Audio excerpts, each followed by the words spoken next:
जो कि मेरे सभी पार्टी के पदाधिकारी और मीडिया बंधु, जैसा कि आप सभी को पता है कि आज हमने ये प्रेस कॉन्फ्रेंस सरदार वल्लभ भाई पटेल की 150वीं जयंती मनाने के क्षेत्र में सरदार जी @यूनिटी मार्च शुरुआत कर रहे हैं। और हम सभी जानते हैं सरदार पटेल जी लौह पुरुष कहा जाता है, लेकिन उनके व्यक्तित्व की असली शक्ति केवल लौह जैसी दृढ़ इच्छा शक्ति नहीं थी, बल्कि उनका अडिग विश्वास था। भारत एक, भारत अखंड है और भारत सदा सर्वदा अखंड रहेगा। दोस्तों, इस अभियान की शुरुआत 6 अक्टूबर के दिन केंद्रीय युवा कार्यक्रम एवं खेल मंत्री डॉक्टर मनसुख मांडविया जी के हाथों द्वारा देश भर में डिजिटल फेस माध्यम से शुरू किया गया था। और 6 अक्टूबर से युवा सोशल मीडिया रील प्रतियोगिता में हिस्सा लेना शुरू कर चुके थे, निबंध लिख रहे हैं और यंग लीडर्स प्रोग्राम जैसे प्रतियोगिता से भारी संख्या में लोग जुड़ रहे हैं। इस अभियान के तहत सभी पंजीकरण प्रतियोगिताएं और डिजिटल गतिविधियां हमारे क्षेत्र के साथ साथ देश भर में माय भारत पोर्टल के माध्यम से होंगे। इस अभियान का जो दूसरा चरण होगा 31 अक्टूबर से लेके 25 नवंबर तक हमारे क्षेत्र में जिला स्तर पर 2 पद यात्राएं होने वाली हैं। इन पद यात्राओं में हम योग स्वास्थ्य शिविर लगाएंगे, व्याख्यान होंगे, वाद विवाद प्रतियोगिताएं होंगी, नशा मुक्त भारत का संकल्प लिया जाएगा। इसमें आदरणीय राव इंद्रजीत जी 20 तारीख के आसपास जो भी वो समय देंगे तो उसकी ये पदयात्रा निकाली जाएगी।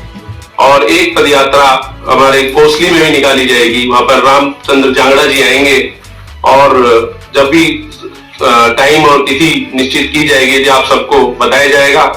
और एक यात्रा जो है इस अभियान का सबसे बड़ा अध्याय शुरू होगा 26 नवंबर को संविधान दिवस के दिन। उस दिन हमारे क्षेत्र के हर जिले से 2 से 5 पदयात्री सरदार पटेल जी की जन्मभूमि करमसद से लेकर एकता के प्रति स्टैच्यू ऑफ यूनिटी केवड़िया तथा 152 किलोमीटर की ऐतिहासिक पदयात्रा देश भर के अन्य पदाधिकारी यहाँ पर जाएंगे और सब मिलकर पदयात्रा करेंगे। तो मैं आप सभी से सिर्फ यही निवेदन करूंगा, जो भी हमारी ये रेवाड़ी में और कोसली में पदयात्रा निकले, आप उस समय हमारा सहयोग करें।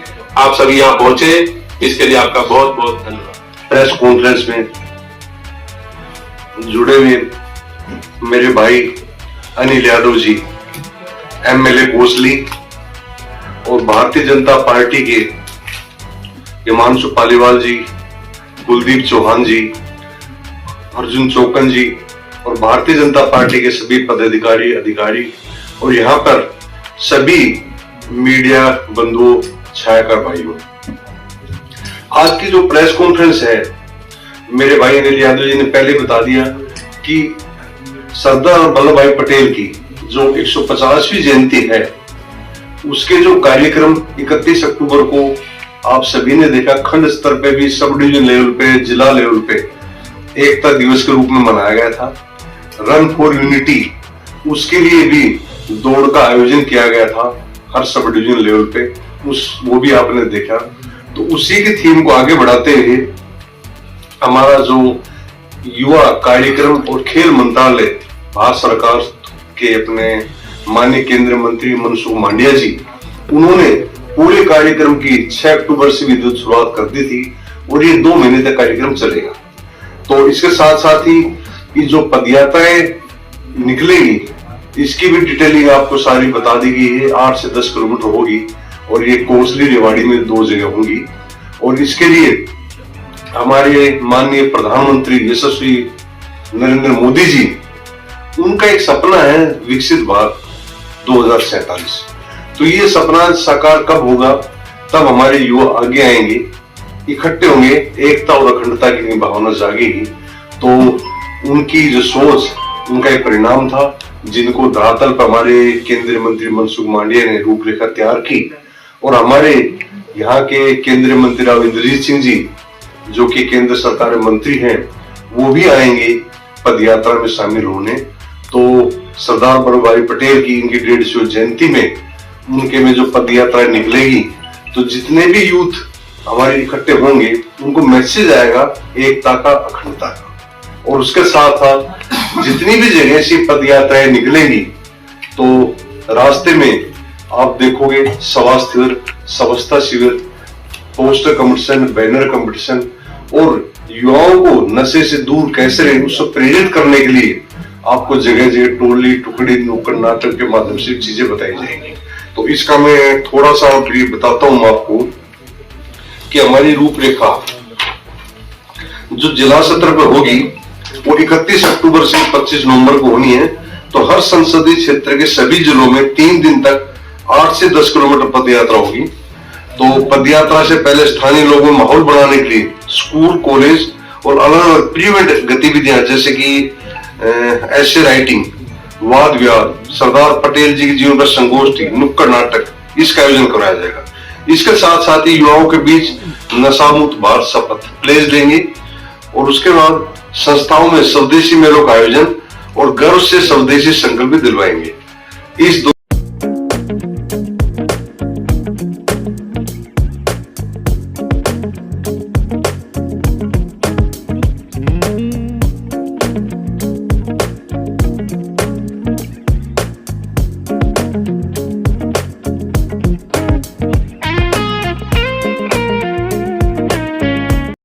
हमारे योगा, मेडिटेशन, हेल्थ शिविर इसका आयोजन किया जाएगा और पदयात्रा के दौरान सरदार पटेल की इनकी प्रतिमा, चित्र, आत्मनिर्भर भारत संपद, सांस्कृतिक कार्यक्रम और प्रमाणित रिपोर्ट और राज्य और केंद्र शासित प्रदेशों में हमारे जैसे मैंने बताया हमारे केंद्रीय मंत्री राव इंद्रजीत सिंह इसमें शिरकत करेंगे पदयात्रा में। उसके बाद इस प्रेस कॉन्फ्रेंस के माध्यम से हम सरदार वल्लभ भाई पटेल की 150वीं जयंती मनाने के लिए अपने क्षेत्र में शुरुआत करने जा रहे हैं। दोस्तों, ये क्षण सभी के लिए बहुत बड़ा अवसर है उस पुरुषार्थ को नमन करने का और जिन्होंने बिखरे हुए भारत को एक सूत्र में पिरोकर और भारत का एक रूप दिया। हम सभी जानते हैं कि सरदार वल्लभ भाई पटेल जी, इनको लौह पुरुष कहा जाता है, लेकिन उनके व्यक्तित्व की असली शक्ति केवल लौह जैसी दृढ़ शक्ति नहीं थी, बल्कि उनका अडिग विश्वास था भारत एक है, अखंड है और भारत सर्वदा अखंड रहेगा। साथियों, ये वही विश्वास है जिसे आज विकसित भारत 2047 के संकल्प के रूप में प्रधानमंत्री नरेंद्र मोदी जी आगे बढ़ा रहे हैं। दोस्तों, जैसे मैंने बताया इस अभियान की शुरुआत 6 अक्टूबर से विधिवत हमारे केंद्रीय मंत्री मनसुख मांडविया जी पहले कर चुके थे। इस अभियान के तहत जैसा हमारे भाई अनिल यादव जी ने बताया पंजीकरण पहले हो चुका, तो इस अभियान को दूसरे चरण हमारे लिए बड़ा महत्वपूर्ण होगा जब खुद अपने क्षेत्र में सभी युवाओं के साथ आप अपने क्षेत्र, गांव, गली गली सारे लोग निकलेंगे और 31 अक्टूबर से 25 नवंबर तक हमारे क्षेत्र पर जिला स्तर पर पदयात्रा होने वाली है। अपनी पदयात्राओं में हम योग, हेल्थ कैंप्स, व्याख्यान होंगे और जैसे मैंने बताया पेपर कंपटीशन, पोस्ट कंपटीशन वगैरह होंगे। उसके बाद पदयात्रा से पूर्व जैसे मैंने बताया सभी स्कूलों में, कॉलेजों में प्री-इवेंट एक्टिविटी, ये मैंने पहले बता दी, सारी चीजें होंगी। तो इस तरह की जो मैंने सारी आपको रूपरेखा बता देगी, इनका उद्देश्य सिर्फ यह होगा कि युवाओं को सरदार वल्लभ भाई पटेल, उनके जीवन से प्रेरित होना और एकता, अखंडता, इसकी भावना जगाना है। तो सरदार वल्लभ भाई पटेल के बारे में थोड़ा बताऊंगा कि उन्होंने जब आजादी की लड़ाई लड़ी तो महात्मा गांधी जी से मिलकर आजादी में न केवल सहयोग दिया बल्कि आजादी के बाद भी उन्होंने जो 562 रियासतें अलग अलग क्षेत्रों में बटी हुई थी, उन सभी रियासतों को इकट्ठा करने का जो काम किया वो भी हमारे लिए बड़ा ही मतलब याद करने के लिए यादगार है और देश के लिए बड़ा गौरव का विषय है। तो मैं ज्यादा समय ना लेके यही बताऊंगा कि आज की जो हमारे प्रेस यात्रा, प्रेस वार्ता यही थी, युवाओं को उनके बारे में बताएं, जीवन के बारे में बताएं और भारत एक है, भारत में अलग अलग भाषाएं, संस्कृति, सब कुछ होते भारत एक है। तो ये मैसेज पूरे भारत में जाए ताकि हमारे जो यशस्वी प्रधानमंत्री नरेंद्र मोदी जी का जो सपना है विकसित भारत का और देश को एक सूत्र में पिरोने का, वो साकार हो। तो जब आपसे एक प्रार्थना है कि आप सभी लोग प्रेस के माध्यम से और किसी भी माध्यम से युवाओं को जो ये पदयात्रा होंगी इनके लिए प्रेरित करें, सभी लोग इकट्ठा रहें और भारत की एकता अखंडता इसको बचाए रखें। गंभीर एक्सीडेंट के इलाज के लिए रेवाड़ी का एकमात्र अस्पताल Aditya hospital, block A, Sun City, HUDA bypass, Abhay Singh Chowk, Rewari. यहाँ न्यूरो सर्जरी के अंतर्गत ब्रेन और रीढ़ की हड्डी की सर्जरी की जाती है। दिमाग की नस ब्लॉक होना, नस फटना और लकवा जैसे मामलों का उपचार किया जाता है। कार्डियोलॉजी विभाग में एंजियोग्राफी, स्टंट और छल्ला डालने की सुविधा है। लेप्रोस्कोपी द्वारा पित्ताशय, अपेंडिक्स, हर्निया और पेट की सर्जरी बिना बड़े चीरे के होती है। ऑर्थोपेडिक्स में कितनी भी टूटी हड्डी का सफल ऑपरेशन, घुटना बदलना, फ्रैक्चर, घुटने के फटे मांस और हड्डी के ट्यूमर का ऑपरेशन किया जाता है। सामान्य चिकित्सा में दमा, सांस की तकलीफ, इन्फेक्शन, टीबी, पेट की गैस, चिकनगुनिया और डेंगू का इलाज उपलब्ध है।